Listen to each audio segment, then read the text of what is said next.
Yes और no? याद है Yes, ना? sir. Yes, sir. तो this will be equal to density of chlorine upon density of ozone. In starting of class, if I forget to start recording, please remind me. देखो आज starting से अभी तक कर ही नहीं पाए recording. I didn't started. Okay, please remind me if I forget. Yes. अब कर लोगे आगे. क्लोरीन की डेंसिटी दी है, अब ओजोन की निकाल लोगे. ठीक है.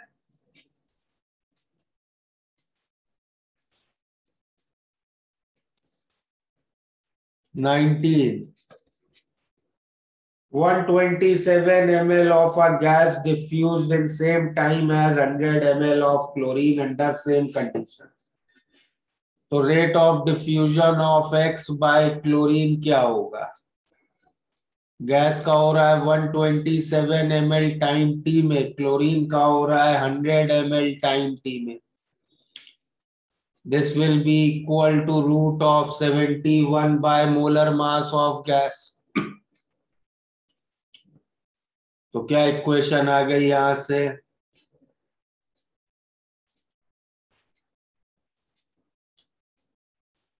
मोलर मास एक्स का निकाल लोगे अब. ये तो बिल्कुल डायरेक्ट प्रॉब्लम था. क्लियर है ये?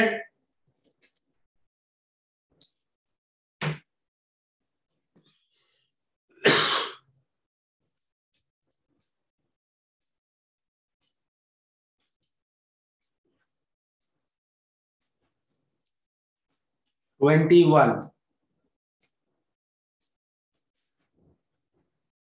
तीन गैसेस का मिक्सचर है, मास रेशियो दिया है.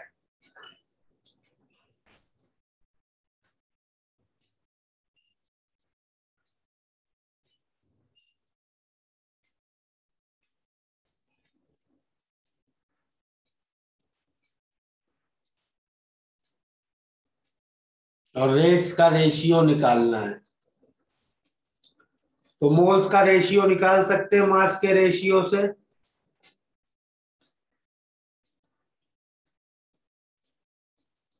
करेक्ट.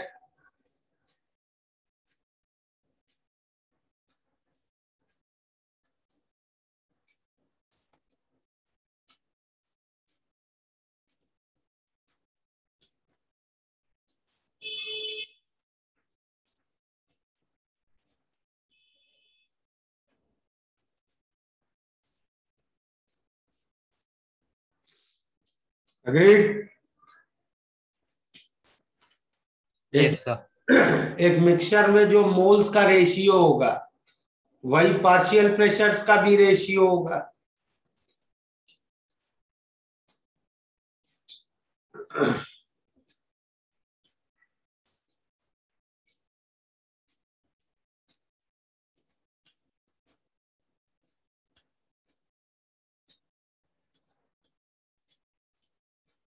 और रेट का क्या रेशियो होगा?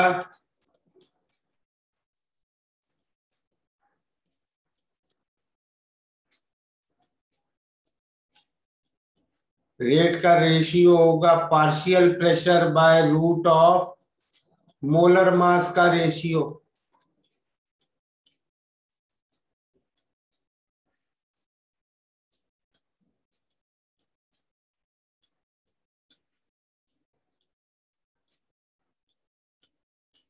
करेक्ट.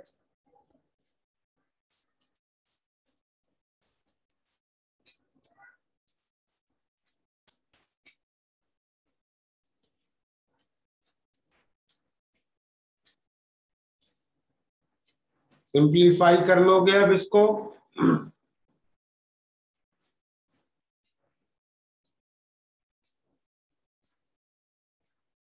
क्लियर है? Yes, sir.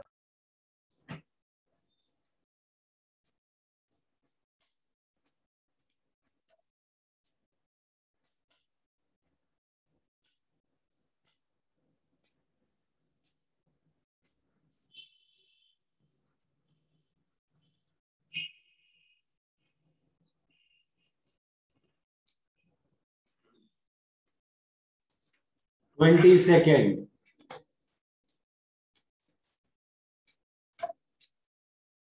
Molar mass of x निकालना है विच diffuses 4 times faster than y and y diffuses twice as faster than z.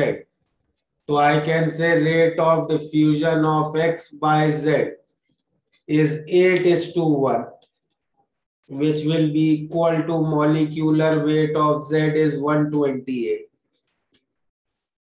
तो कितना आ गया molar mass of x2? Clear?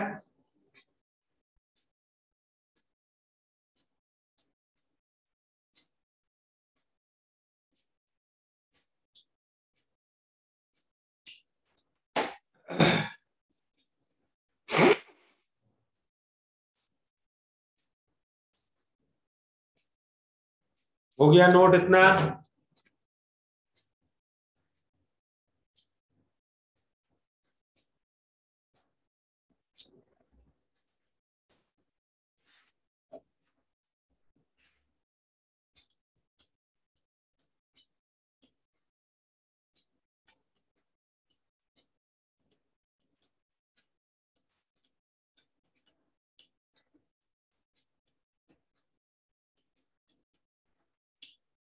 Diffusion का एक बहुत प्रैक्टिकल यूज है सेपरेशन ऑफ गैसेस।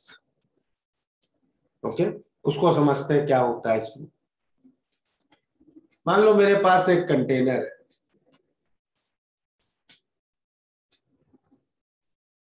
जिसमें 2 गैसेस हैं, ए और बी।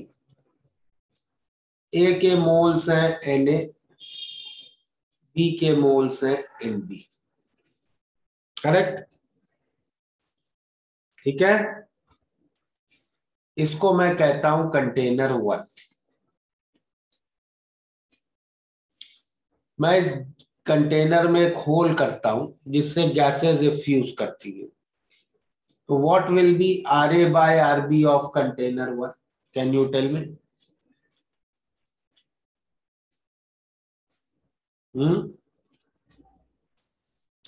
क्या होगा Ra by Rb of container 1? Sir, Na by Nb into under root Mb by Na by Nb in container 1 into root of Mb by Ma। Correct? yes sir. अब ये जो whole किया मैंने, इसमें आगे मैं एक और कंटेनर लगा देता हूं, ताकि कंटेनर 1 से जो गैसेस निकले वो कंटेनर 2 में आए। और ये इफ्यूजन मैं थोड़े टाइम चलने देता हूं। तो कंटेनर 2 में Na by Nb क्या होगा? मोल्स का रेशियो क्या होगा कंटेनर 2 में? भाई कितने मोल्स आएंगे? ए के, जो ए का रेट है इनटू टाइम, और बी के कितने मोल्स आएंगे जो बी का रेट है into time. Correct? Yes sir. तो Na by Nb of container 2 will be Ra by Rb of container 1. Is this statement clear to everybody? Yes sir.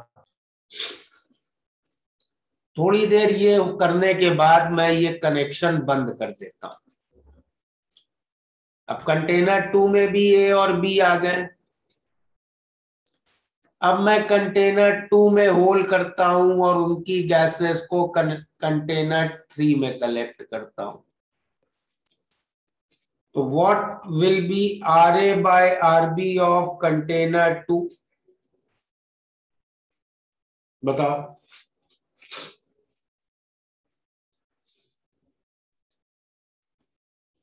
क्या होगा? ये Na by Nb of container 2 into root Mb by Ma। Correct? yes sir.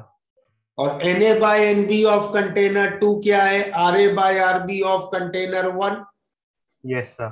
Container 1 का Ra by Rb अगर इसमें substitute करें तो क्या आ गया, RA by RB of container 2 will be NA by NB of container 1 into root MB by MA का square.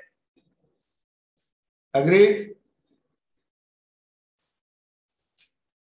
Yes or no? Yes, sir. तो NA by NB of container 3 क्या होगा, will be RA by RB of container 2 which will be NA by NB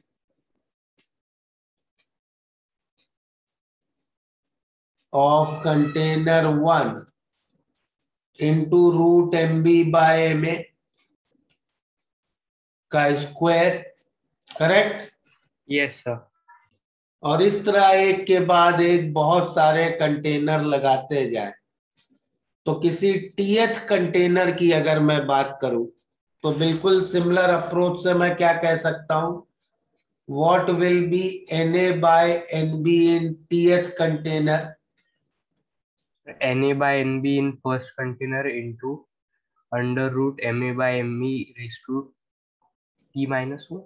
yes, into MB by MA raised to T minus 1 by 2।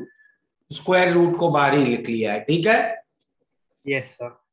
तो ये मेरा initial ratio है जिसमें मुझे gases मिली है और टीएथ कंटेनर में वो डिजायर्ड रेशियो है जो मुझे चाहिए, ठीक है। Yes, sir.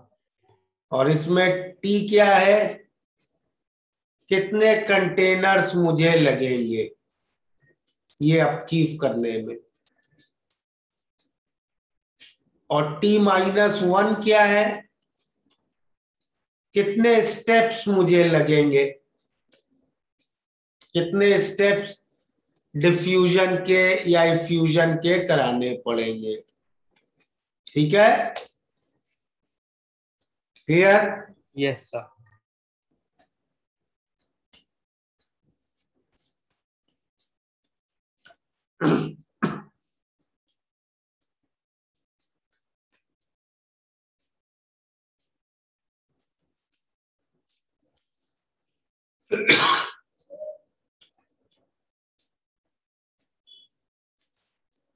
ओके, और एक थोड़ा सा जरा एक और सेक्शन करते हैं, टाइम डिपेंडेंस। पिछले पेजेस सब नोट हो गए? नहीं सर, वो ये बाकी है। कौन सा? अभी इसके पहले वाला। ये वाला? Yes sir. एक मिनट,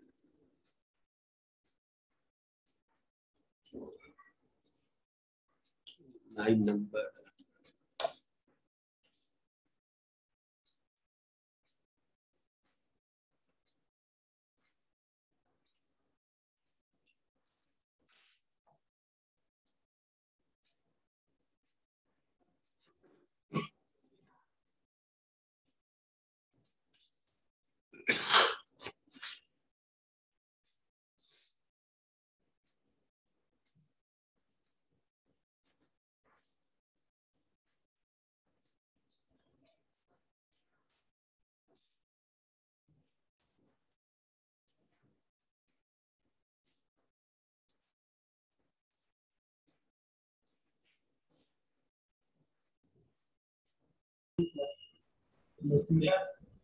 सर आप स्लाइड भेजने वाले हो?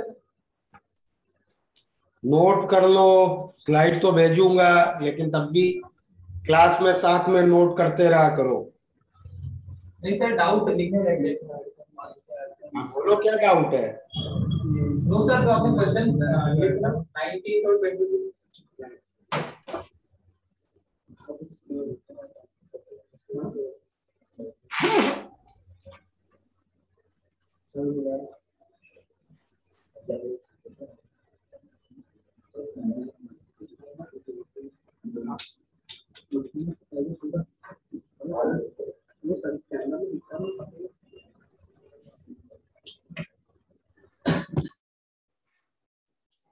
Okay. So next section we have to do time dependence.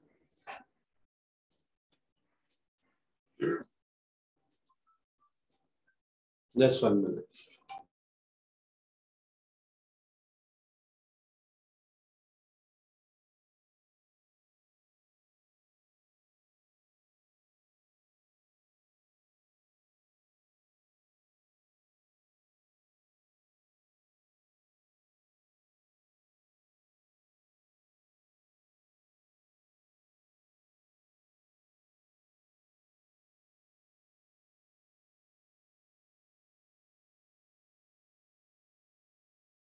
So next thing we have to do time dependence of rate.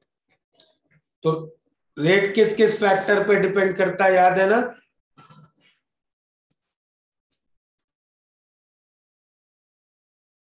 Yes, sir. अब सपोज ऐसी एक सपोज प्रॉब्लम है हमारे सामने. मान लो ये एक कंटेनर है जिसमें हीलियम है 10 मोल्स. ठीक है, ओके. और इस कंटेनर में एक होल किया छोटा सा, ओके. और तुमको दिया कि जैसे ही ये होल किया हीलियम बाहर रिफ्यूज करेगी, correct? Okay. Yes, sir. Suppose ऐसे इंफॉर्मेशन दी है तुम्हें,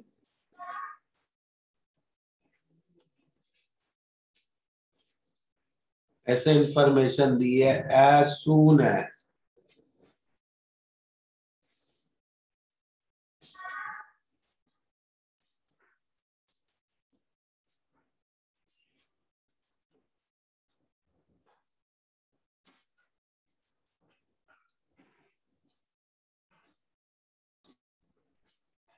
a hole is made.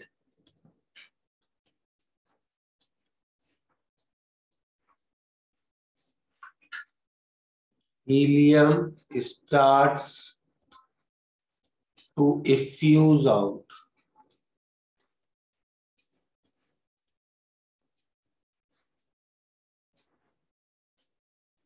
at a rate of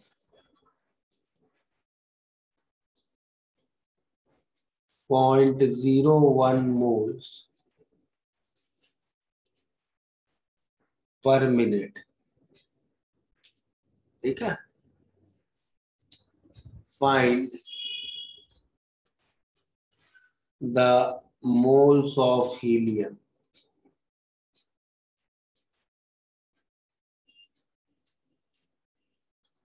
in container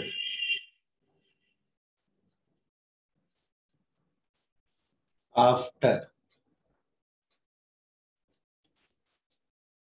10 minutes, 10 hours. अब कैसे प्रोसीड करेंगे इस प्रॉब्लम में, ये बताओ.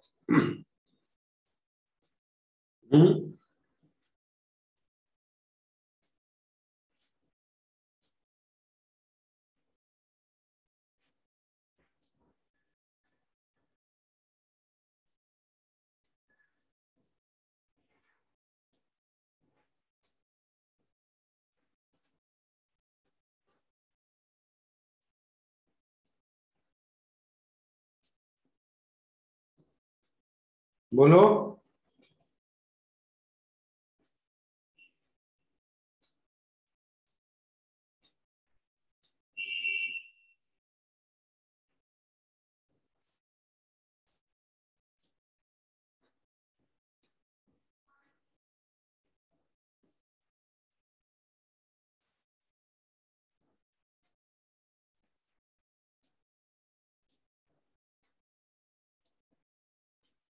हम्म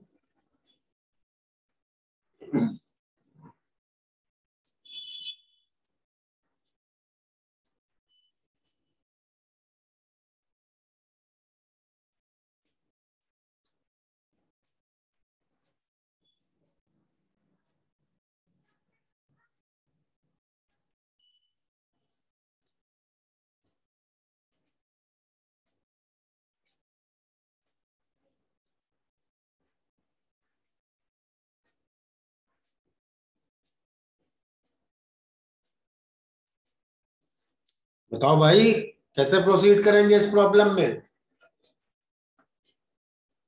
किसी को क्या आइडिया आ रहा है?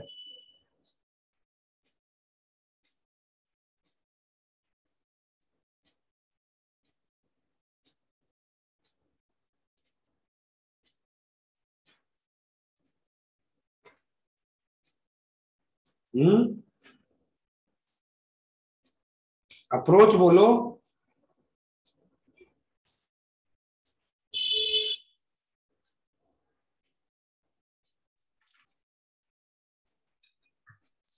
सर मैंने मतलब आंसर नहीं आया, लेकिन हाँ, अगर ऐसा किया कि रेट को हम dn/dt लिखेंगे, अच्छा, और rate is equal to p/√m होता है ना, इज नहीं, डायरेक्टली ठीक है, कांस्टेंट इनटू एक p/√m। बेटा, मैं सिर्फ अप्रोच पूछ रहा हूं।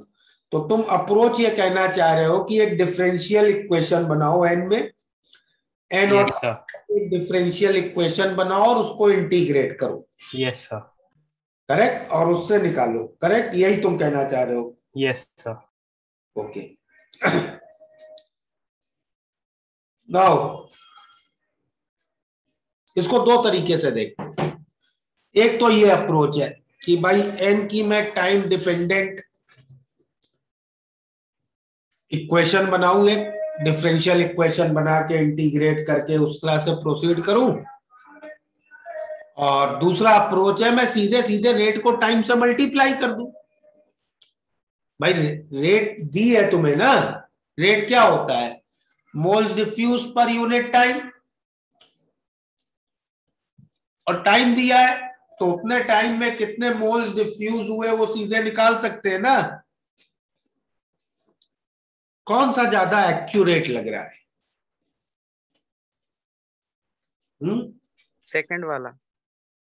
सेकेंड वाला। मतलब हम ये कह रहे हैं कि फर्स्ट पार्ट का हम ऐसे आंसर दे, moles diffused is equal to, कितनी रेट दी थी हमें? 0.01 मोल्स पर मिनट। और कितने मिनट डिफ्यूजन हुआ? 10 मिनट। तो कितने मोल्स डिफ्यूज हो गए? 0.1। तो कितने मोल्स बचे? 9.9। 10 माइनस 0.1, 9.9। और सेकेंड पार्ट में क्या हो जाएगा? Moles diffused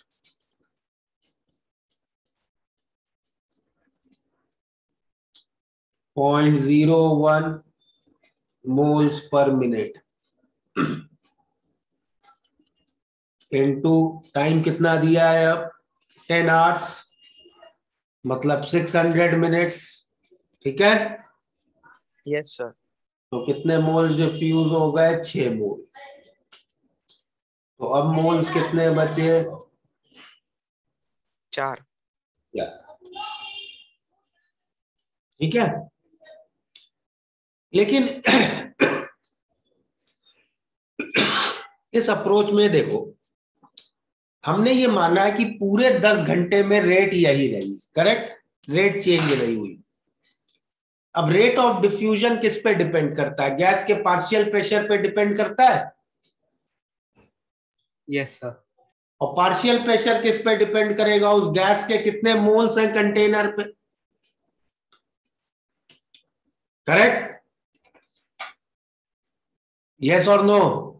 yes sir. और गैस के मोल्स तो कंटिन्यूअसली चेंज हो रहे। अग्रीड? Yes, sir. रेट को कांस्टेंट मानना तो गलत है।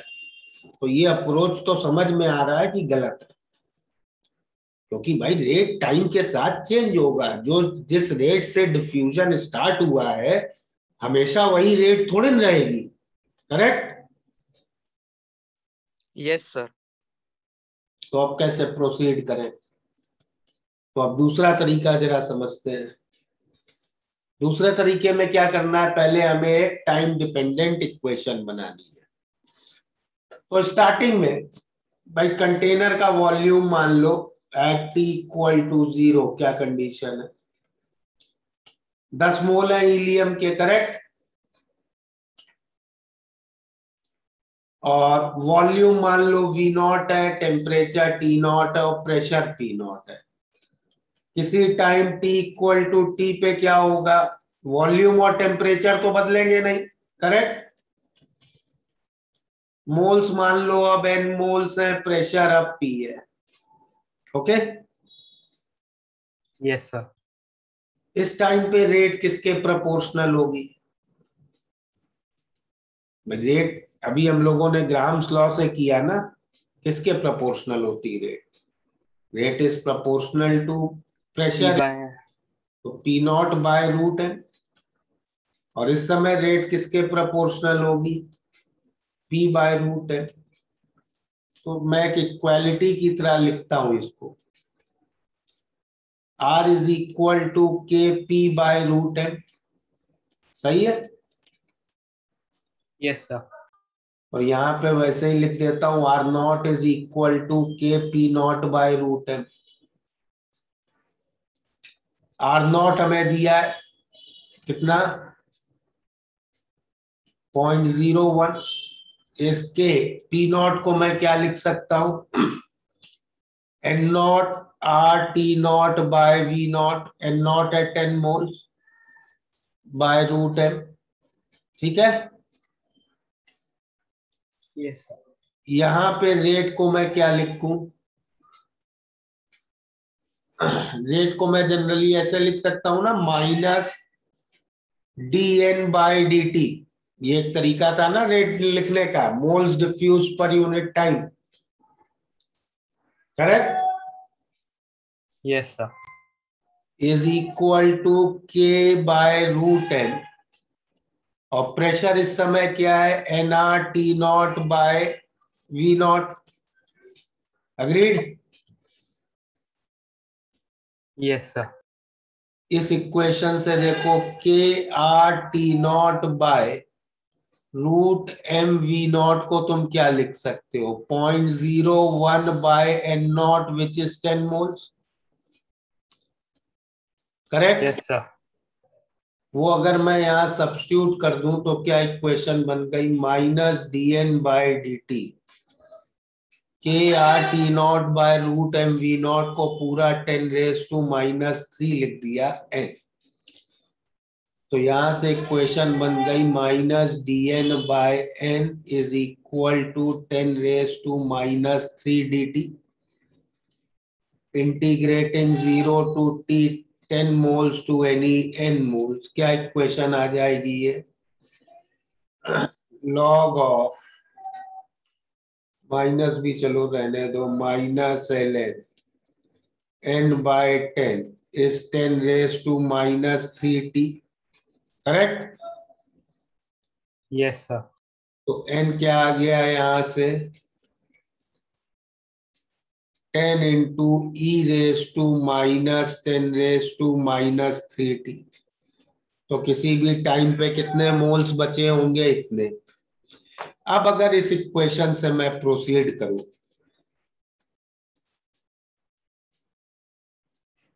तो क्या इक्वेशन हम लोगों ने निकाली? Moles as a function of time, ये निकाला, करेक्ट? तो अब फर्स्ट पार्ट सॉल्व करूं। 10 मिनट्स के बाद कितने मोल्स बचे होंगे? टाइम को हम क्या लिखेंगे? 10। That will be 10 upon e⁻²⁰। सही है ना? नहीं, एक मिनट, 10 × e⁻⁻1/100 या 10/e⁻1/100। निकालो जरा कितना आ रहा है ये कैलकुलेटर से। कैलकुलेटर से कैलकुलेट करो जरा।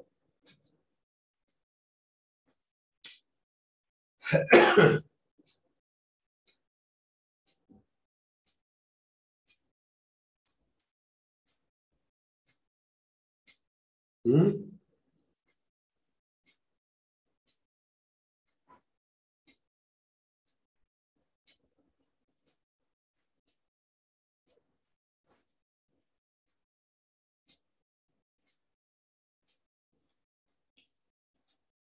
9.9 और एक्यूरेट चाहिए तो 9004 मतलब 9005। इस तरीके से हम लोगों ने निकाला था तो कितना आ रहा था? तो इसको तो हम ऑलमोस्ट करेक्ट ही कह सकते हैं ना, ठीक है ना? Yes, sir. Yes, sir. Second part अगर देखें, 10 आवर्स,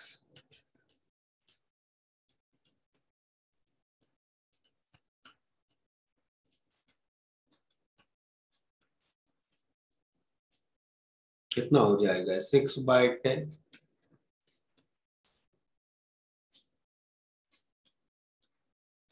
अब कितना होगा ये?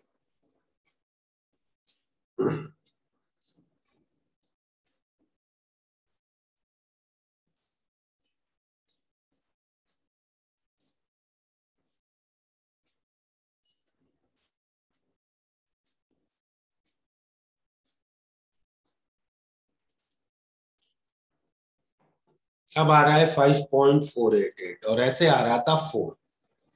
ये बहुत बड़ा डिफरेंस है।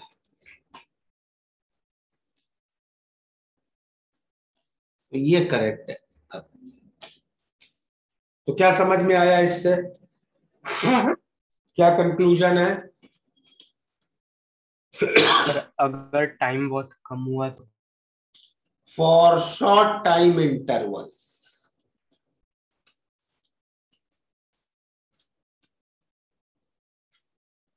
rate can be taken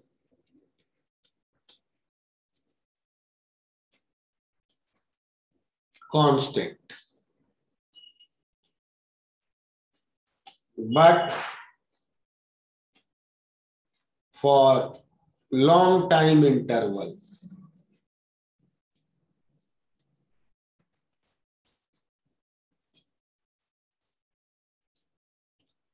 rate has to be taken as a function of time। ठीक है?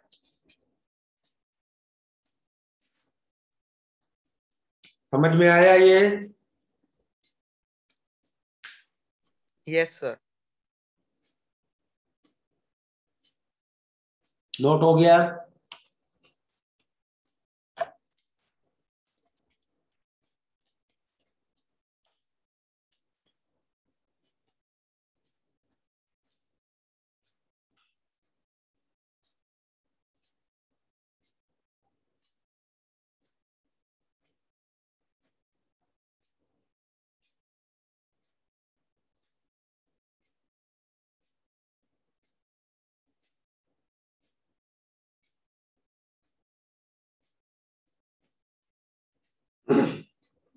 डन?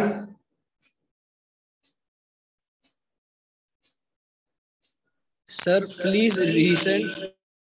है? क्या बोल लो?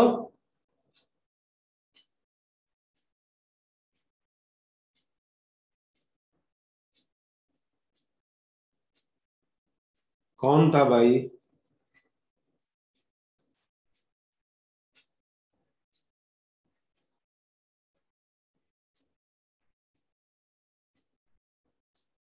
Who just unmuted?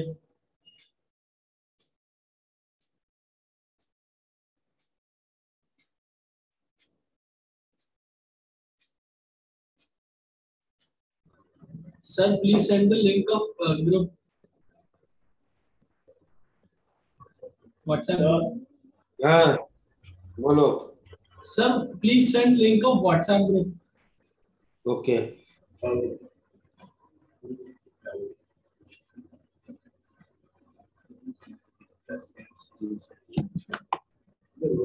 हो गया ये नोट.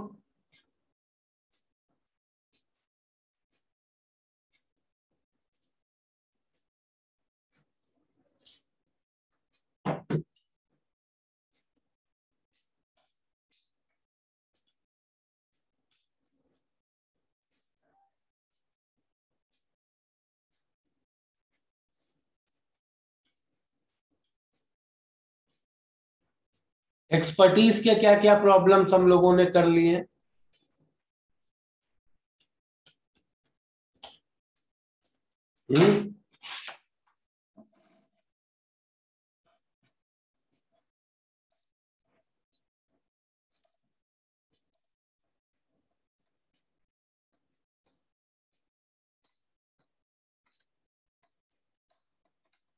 सर आपने कौन से प्रॉब्लम हो गया ये पूछा क्या? हाँ क्या क्या हो गया है. सर हम 1 2 3 7 8 9 11 12 15 और 18. ठीक है. चलो अभी 10th और 19th करो, ये डिफ्यूजन पे है. ठीक है.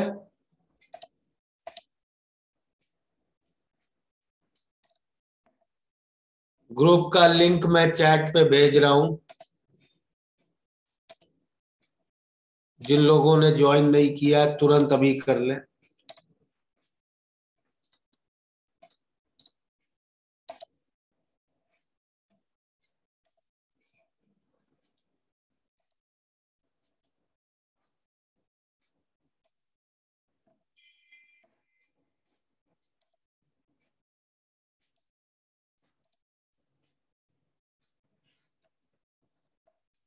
मिल गया लिंक सबको.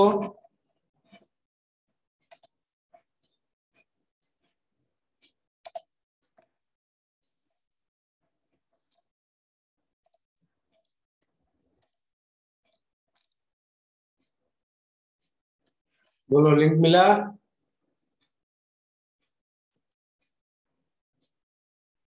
Yes sir.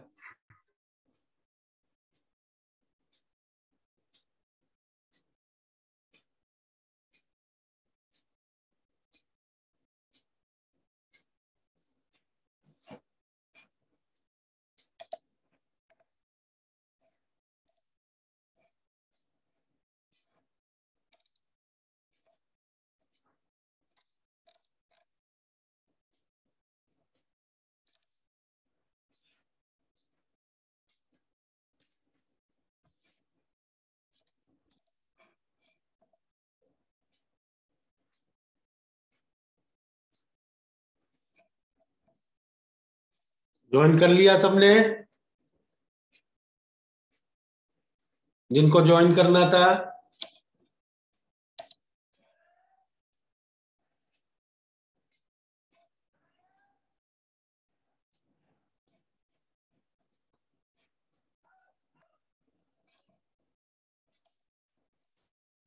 Okay. I am resetting the link. अगर कोई बचा है तो जल्दी बताओ भी.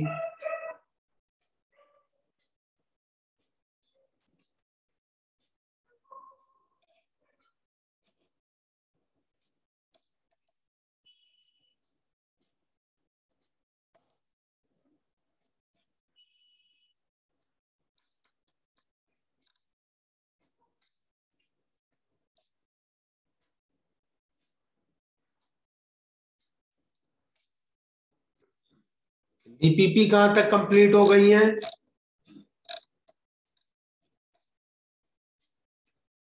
डीपीपी कुछ होमवर्क में दी थी. सर 23 24 और 25. 23 24 25 हो गया. 23 24 25 हो गया. Yes. Yes, sir. Okay.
Homework में अब डीपीपी 31 तक कंप्लीट करना है, ठीक है।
हो गए कंप्लीट? 10th और 9th यस सर, हो गया. दोनों आ गए ना? Yes sir. चलो होमवर्क क्लियर है सबको? डीपीपी क्या 3 तक? 31 सर 3 दिख रहा है. वो 1 आया नहीं, सॉरी 31. ठीक है, यस सर. चलो बाय एवरीबॉडी.